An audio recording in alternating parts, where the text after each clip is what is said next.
जय हिंद दोस्तों, आपका स्वागत है आपके अपने चैनल टारगेट विद जॉय में। तो दोस्तों, ये है तीसरा पार्ट हमारी वीडियो का और हम डिस्कस करेंगे संपूर्ण संविधान का। डिस्कशन चल रहा है। तो आज हमने अब तक पढ़ लिया था संविधान का इंट्रोडक्शन, संविधान के संशोधन भी पढ़े थे और अब पढ़ेंगे हम संविधान का एक एक भाग लाइन से। तो चलिए दोस्तों, शुरू करते हैं पहले भाग से।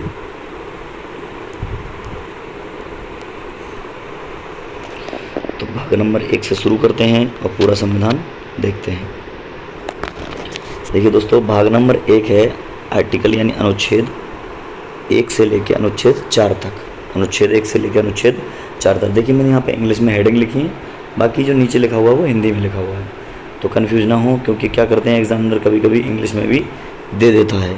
ठीक है दोस्तों, तो पहला अनुच्छेद हमें ये बताता है कि भारत का संघ का नाम और उसके अंदर क्षेत्र क्या क्या आता है, यानी संघ का नाम और भारत के अंतर्गत आने वाला क्षेत्र। ठीक है दोस्तों, जैसे संघ का नाम है भारत एक राज्यों का संघ है, उसका इतना क्षेत्र है, तो इंट्रोडक्शन देता है। ठीक है। दूसरा है अनुच्छेद नए राज्य का प्रवेश एवं स्थापना के लिए। ठीक है, नए राज्य का प्रवेश करना हो या फिर स्थापना करनी हो तो अनुच्छेद 2 में परिवर्तन करना पड़ेगा। अनुच्छेद 3 क्या कहता है, नए राज्य का गठन और मौजूदा राज्यों के क्षेत्रों, सीमाओं एवं नामों में परिवर्तन। जैसे आपने देखा होगा राज्यों का पुनर्गठन जो हो रहा था वो अनुच्छेद 3 में संशोधन से हो रहा था। राज्यों के नाम बदले जाते हैं, अनुच्छेद 3 में संशोधन होते हैं। सीमा बदली जाती है, जैसे कोई जिला किसी राज्य को दे दिया, कोई जिला किसी राज्य को, कोई गांव किसी राज्य को, कोई गांव किसी राज्य को, तो भी अनुच्छेद 3 में बदलाव होते हैं। क्लियर है। और जिले की सीमाएँ तो सीमा आ गई, जैसे 2 जिले करने काट के, या काट के 2 राज्य बनाने हैं, या 2 राज्यों को जोड़कर एक राज्य बनाना है, उस तरीके से। चलिए दोस्तों, चलते हैं आगे। अगला है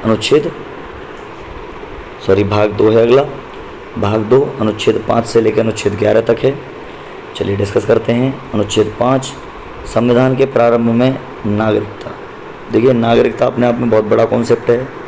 अगली वीडियो से मतलब जैसे ही मैं सारे भाग डिफाइन कर दूंगा, फिर उनको और अंदर जाके एक्सप्लेन करूंगा, तो नागरिकता यानी भाग 5 ये अलग से एक्सप्लेन करना है। ऐसे ही आपकी जो प्रस्तावना है वो अलग से एक्सप्लेन करनी है। तो पहले मैं एक इंट्रोडक्टरी पार्ट कर रहा हूँ, फिर उसके बाद मैं एक्सप्लेनेशन वाला पार्ट करूँगा। क्लियर। चलिए दोस्तों, अनुच्छेद 6, ये एक निश्चित व्यक्ति की नागरिकता का अधिकार जो पाकिस्तान से भारत में स्थानांतरित हो गया है उसके लिए है। वैसे अब इस अनुच्छेद का कोई यूज़ रहा नहीं है, लेकिन फिर भी है तो है। ठीक है दोस्तों, जब बंटवारा हुआ था, विभाजन हुआ था, उस टाइम पर इस अनुच्छेद की ज़रूरत थी। ठीक है। अनुच्छेद 10, देखिए बीच में 7, 8, 9 ये खास इंपॉर्टेंट नहीं है, तो इसलिए 10 की बात कर लेते हैं। ये नागरिकता के अधिकारों की बात करता है। किसकी? नागरिकता के अधिकारों की बात करता है। क्या क्या अधिकारों की बात करता है? अधिकारों की निरंतरता, मतलब आपके अधिकार जो हैं कब तक बने रहेंगे। अधिकारों की निरंतरता की बात करता है कि आपके अधिकार किस कंडीशन में आपसे छीने जा सकते हैं। ठीक है, वो कंडीशंस प्रोवाइड करता है। फिर अनुच्छेद 11, संसद कानून द्वारा नागरिकता के अधिकार को विनियमित कर सकता है। जैसे कि आपने देखा होगा कि एनआरसी की कवायद चल रही है। ठीक है, चल रही है ना एनआरसी की कवायद। अभी 370 जो हट गई है, उसके बाद यूसी आपने सुना होगा 2019 में, ठीक है ना, 2019 में नागरिकता संशोधन बिल आया था।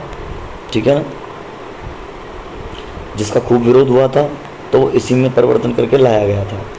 ठीक है दोस्तों, नागरिकता संशोधन अधिनियम। देखिए मैंने संशोधन अधिनियम करा दिए हैं, आपके 17 तक करा दिए हैं। टोटल 119 से ऊपर हुए हैं, तो अभी 4-5 बच गए हैं। वो मैं आपको जब एक्सप्लेनेशन कराऊंगा, जब उस वीडियो के साथ एक उसके लिए अलग से वीडियो बना दूंगा।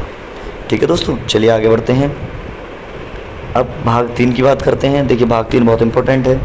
इस भाग 3 को मैं अलग से एक्सप्लेन करूँगा पूरा, एक एक इसका इंपॉर्टेंट आर्टिकल, क्योंकि ये हमारे मौलिक अधिकारों को बताता है। किसको बताता है? मौलिक अधिकारों को। ठीक है ना, अधिकार। ठीक है दोस्तों, मौलिक अधिकारों का एक्सप्लेनेशन करता है, और इसको मैं फिर अलग से बताऊंगा मौलिक अधिकारों को आपको जब डिफाइन कराऊंगा तब। ठीक है। देखिए आर्टिकल 12 क्या बताते हैं, राज्य की परिभाषा देता है कि हमारा राज्य कैसा है, क्या है।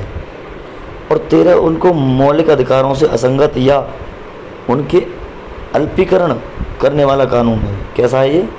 अल्पीकरण करने वाला, मतलब एक लिमिट मान देता है उसके लिए, आर्टिकल 13। ठीक है, वैसे मौलिक अधिकार जो हैं 14 से शुरू होते हैं, मोस्टली 14 से ही शुरुआत मानी जाती है, बट 12-13 सिर्फ नाम के लिए इम्पोर्टेंट है। ठीक है, तो चलिए 14 से शुरू करते हैं। तो दोस्तों ये आपका 14 आया है, 14 से शुरू करते हैं।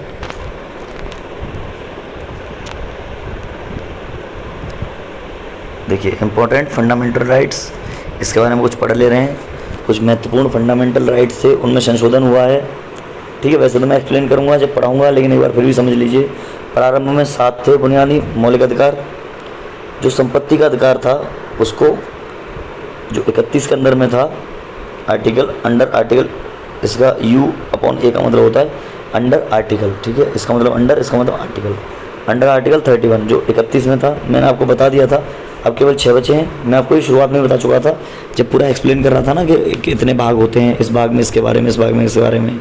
उसी में मैं आपको बता चुका था कि संपत्ति के अधिकार को हटा दिया गया था 44 में संविधान संशोधन 1978 द्वारा, और इसको कहाँ क्या बना दिया था? एक कानूनी अधिकार बना दिया गया था आर्टिकल 301 के अंतर्गत, जिसको किस में शामिल किया गया था? भारत के संविधान के भाग 12 में शामिल किया गया था। चलिए आगे बढ़ लें। ये इंपॉर्टेंट था, नोट था, इसको आप नोट कर सकते थे। आप चाहें तो वीडियो को बैक करके नोट कर लीजिए। चलिए अब राइट टू इक्वलिटी की बात कर ले रहे हैं, समानता का अधिकार। ये अनुच्छेद 14 से अनुच्छेद 18 तक है। ये बहुत इंपॉर्टेंट है, इनको भी एक्सप्लेन करूँगा मैं। पहले एक बार इंट्रोडक्शन करा लूँ। जैसे पहले भारत के जो संविधान है उसके कितने भाग हैं, किस भाग के अंदर क्या है वो बताया। फिर उस भाग के अंदर कितने आर्टिकल हैं, कौन सा आर्टिकल किसके लिए है, यानी अनुच्छेद किसके लिए, वो बताया। अब फिर प्रत्येक अनुच्छेद जो महत्वपूर्ण है उनको एक्सप्लेन करा दूंगा। ये स्टेप बाय स्टेप रहेगा, जिससे कि आपको दिक्कत ना हो पढ़ने में। ठीक है, चलिए अनुच्छेद 14, ये कानून के समक्ष समानता दिखाता है। समानता कानून के समक्ष, यानी कानून की नज़रों में आप सब बराबर हैं, इसीलिए वो पट्टी बांध के रखती है कानून की देवी जो है। ठीक है, आर्टिकल 15 कहता है कि आप किसी को धर्म के, मूल वंश के, जाति के, लिंग के या जन्म के आधार पर भेदभाव नहीं कर सकते हैं। ठीक है, मूल वंश मतलब गोरा काला, मूल वंश मतलब गोरा काला। ठीक है, इसके आधार पर उससे भेदभाव नहीं कर सकते हैं। देखिए 14 में कह रहे हैं समान अधिकार है, कानूनी नज़र में सब समान है। 15 में कह रहे हैं आप धर्म, लिंग, मूल, जाति, वंश के आधार पर भेदभाव नहीं कर सकते हैं। इसमें स्थान भी आना चाहिए, स्थान के आधार पर भी नहीं कर सकते। फिर नॉर्थ ईस्ट वालों से आप चाइनीज़ बोलने लग जाओ, ठीक है, या नॉर्थ ईस्ट वाले हमसे पाकिस्तानी बोलने लग जाएं, ये नहीं चलेगा। ठीक है, आगे चलते हैं। आगे क्या है? अनुच्छेद 16। अनुच्छेद 16 क्या कहता है? सार्वजनिक रोजगार मामलों में अवसर की समानता। जो सार्वजनिक रोजगार के मामले हैं उनमें अवसर की समानता चाहिए होती है। कैसे? देखिए, आपने रोजगार किया, उसमें सबको समान अवसर मिलेगा। देखिए इसमें संशोधन करके एससी के लिए, एसटी के लिए, महिलाओं के लिए, फीमेल कैंडिडेट के लिए, ठीक है ना, कुछ बच्चों के लिए, कुछ पिछड़ी जाति हैं ओबीसी के लिए, अब तो ईडब्ल्यूएस भी कर दिया गया है। ठीक है, वो अनुच्छेद 16 में परिवर्तन करके किया गया है। क्लियर? लेकिन 16 में आपने ये तो परिवर्तन देख लिया कि वैकेंसी इस आधार पर होंगी, बट आपने देखा होगा पेपर सबके लिए एक जैसा आता है, एक समान आता है।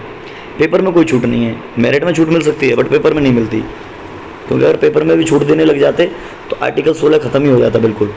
ठीक है, तो अगर आपसे पूछा जाता है कि आर्टिकल 16 के विरोध में क्या है या आर्टिकल 16 का विपरीत क्या है, तो वो है आरक्षण। क्या है? आरक्षण। ठीक है, आरक्षण क्या है? आर्टिकल 16 के विरुद्ध है। ठीक है, लेकिन लोगों की भलाई के लिए है। जो पिछड़ी जाति हैं, पिछड़े लोग हैं, आर्थिक तौर पर, सामाजिक तौर पर, उनके लिए है ये। ठीक है, आर्टिकल 17। आर्टिकल 17 क्या है? छुआछूत का अंत, अस्पृश्यता। पहले जो लोग निम्न जातियों से बिलोंग करते हैं उनको छूने से ही मनाही थी कि आप छू नहीं सकते, और वो भी आपको नहीं छू सकते।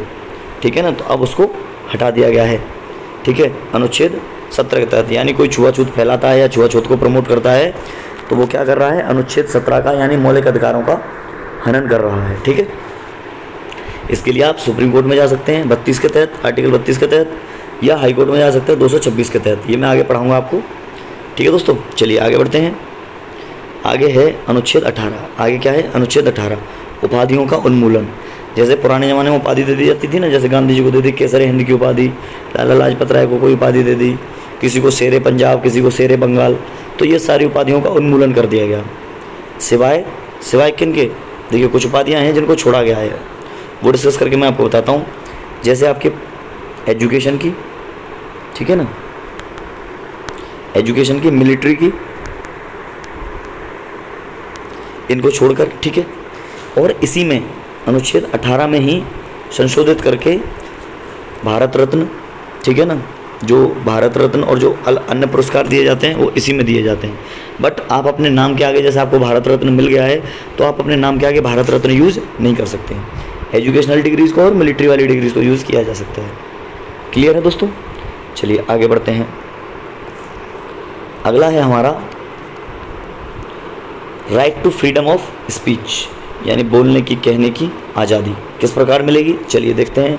ये अनुच्छेद 19 से लेकर 22 तक है। अनुच्छेद 19 में अपने आप में बहुत बड़ा अनुच्छेद है, इसको अभी थोड़ा सा पढ़ ले रहे हैं, फिर उसके बाद में फुल एक्सप्लेन करेंगे। अनुच्छेद 19, ठीक है, ये हमको 6 अधिकारों की गारंटी देता है। कितने? 6 अधिकारों की गारंटी देता है।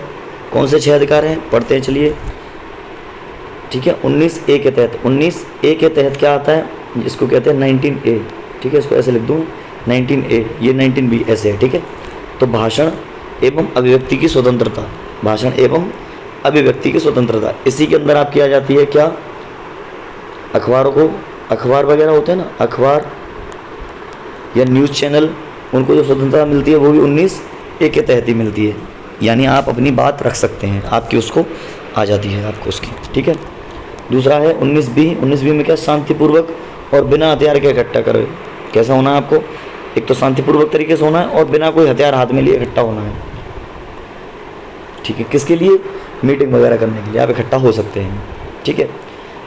19C क्या कह रहा है? 19C कह रहा है संघ या यूनियन बनाने की स्वतंत्रता।